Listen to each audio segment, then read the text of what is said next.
Ahakoa ngā whakapae e mea ana kei te hia tētahi rōpū ki te whakarereke i te ingoa o te runanga o Ngaitahu. He ai ki ngā rangahau a te karere, he kōrero parau noi ho tēnā. Anei te pūrongo a Kingi Kiriona. Anei te kōrero. Te kaumārua ngā tāngata no Ngaitahu e pakanga ana kia whakarereke tia te ingoa o te runanga o Ngaitahu. Ā, ko tahu pōtiki tētahi o taua te kaumārua. Ai, I rongo kōru au. Kāori anō au kia tūtaki I te rōpura. E ai ki te kōrero kei te hia tētahi rōpū, ki te whakamana I te mita o Ngaitahu, mā te whakarereke I te ingoa o te runanga ki te runaka o Kaitahu.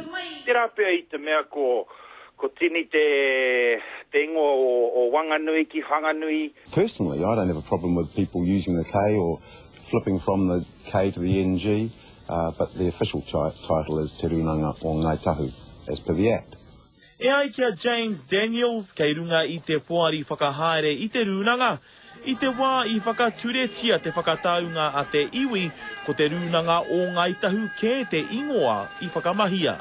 We're only 15 years into this Act of Parliament, and we fought for about 4 generations to get the claim through.